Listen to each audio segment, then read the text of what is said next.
Bonjour et bienvenue à Lumière de la Parole. Alors, nous avons été tous témoins des événements tragiques qui se passent en Ukraine. Nous avons tous été ébranlés. Alors, si vous voulez, nous allons simplement prier la Vierge Marie pour la paix. Je vous salue Marie, pleine de grâce. Le Seigneur est avec vous. Vous êtes bénie entre toutes les femmes, et Jésus, le fruit de vos entrailles, est béni. Sainte Marie, Mère de Dieu, priez pour nous pécheurs, maintenant et à l'heure de notre mort. Amen. Et ensemble, mettons-nous à l'écoute de l'Évangile de Jésus-Christ selon saint Marc. En ce temps-là, des gens présentaient à Jésus des enfants pour qu'il pose la main sur eux. Mais les disciples les écartèrent vivement. Voyant cela, Jésus se fâcha et leur dit, « Laissez les enfants venir à moi. Ne les empêchez pas, car le royaume de Dieu est à ceux qui leur ressemblent. Amen, je vous le dis, celui qui n'accueille pas le royaume de Dieu à la manière d'un enfant n'y entrera pas. » Il les embrassait et les bénissait en leur imposant les mains. Acclamons la parole de Dieu. Laissez venir à moi les petits-enfants, ne les empêchez pas. C'est évident pour moi, je crois qu'on a fait beaucoup de chemin en société au niveau de l'accueil, de l'espace que l'on donne aux enfants, la protection. Ça n'a vraiment pas toujours été comme ça dans l'histoire de l'humanité. Alors, et même, je crois même que nos structures sociales qui font de la place à l'enfant, eh bien, ça découle directement de l'Évangile que l'on vient d'entendre aujourd'hui.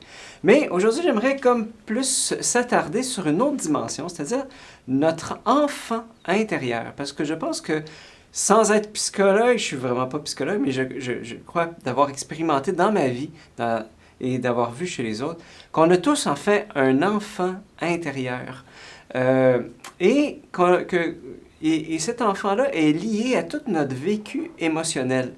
Parce que souvent, tu sais, les grandes émotions de notre vie, bon, il y a évidemment la joie, tu sais, qu'on a une grande joie, mais aussi une tristesse incontrôlable, une colère incontrôlable. Tu sais, ces émotions qui sont absolument soudaines, là.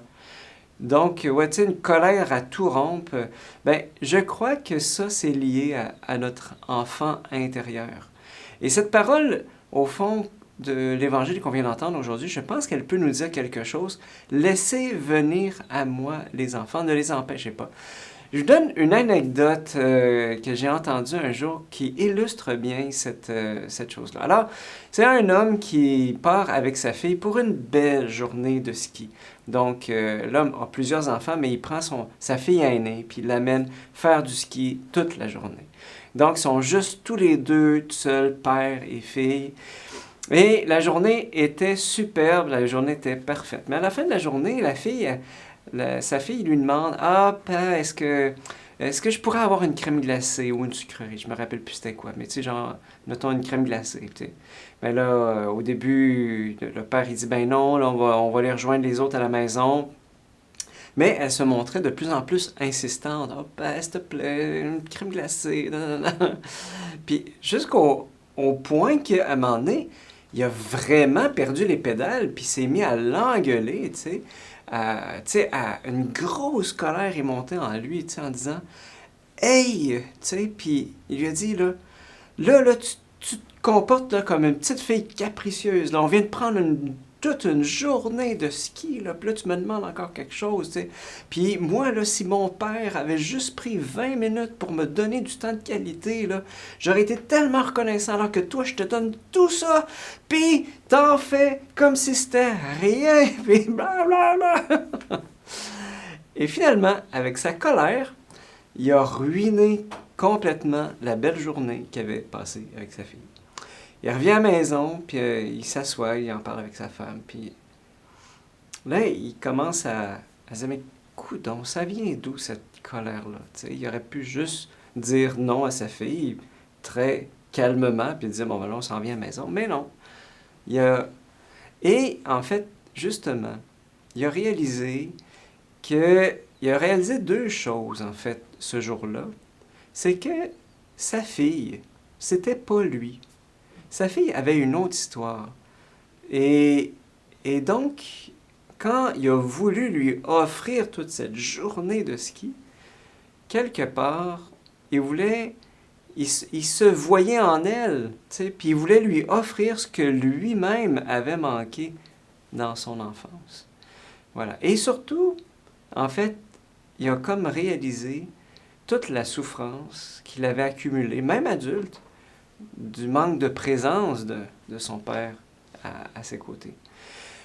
Alors, l'émotion de colère est comme venue révéler cet enfant intérieur. Et donc, voilà, il a comme réalisé, en fait, qu'il avait besoin de prendre soin, en fait, de cet enfant intérieur.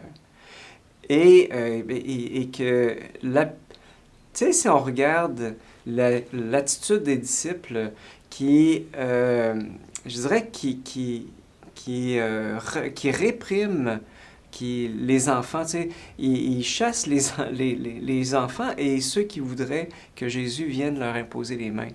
Et Jésus se fâche, tu sais, en disant « Laissez venir à moi les petits-enfants ». Je me demande si de la même manière, des fois, avec nos émotions, on ne fait pas la même chose. Hein? Comme avec des enfants, on dit « Non, c'est pas le temps ». Avec la tristesse, tu n'as pas le droit de pleurer, là. Fais un homme de toi, t'es une adulte maintenant, blablabla, puis on parle à nos émotions comme ça. Ou bien on ne veut pas laisser paraître devant les autres qu'on a de la tristesse, de la colère, voilà, ou toutes sortes de choses comme ça. Alors que les émotions, en fait, sont des messagers. Hein? On est bien fait, Dieu nous a bien créés et on est appelé, en fait, à se mettre à l'écoute. Et quand on entend maintenant cette parole de Jésus, « Laissez venir à moi les petits-enfants, ne les empêchez pas », est-ce qu'il n'y aurait pas un chemin pour nous d'accueil de l'enfant intérieur qui s'exprime quand on vit des grandes émotions? De revenir, de faire mémoire, une relecture là, de cet événement où j'ai eu une grande tristesse, une grande colère, ou une grande joie, puis de me poser la question, mais pourquoi j'étais de même? Pourquoi ça a réagi de même? Il y a souvent une raison. Et pourquoi pas, à un moment donné, avec cet enfant, de dire, Seigneur, cet enfant intérieur qui est toujours là, d'abord, je veux l'accueillir, et je te demande de lui imposer les mains. J'ai le goût de te l'amener, cet enfant-là, pour que tu en prennes soin. Je me dis que comme adulte, si notre enfant intérieur, il se sent en paix, en sécurité, et ça, c'est une des choses qu'apporte la foi. C'est ça, c'est cette paix, cette sécurité, cet abandon du petit enfant dans les bras de son père. À ce moment-là, l'adulte peut faire ses responsabilités d'adulte, sans...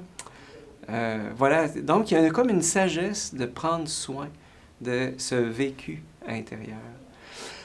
Alors, donc je nous pose simplement la question, donc quelles sont les grandes émotions que tu traverses fréquemment? Et qu'est-ce que ces émotions cherchent à te dire? Et je dirais, qui est cet enfant intérieur que Jésus t'invite à lui présenter?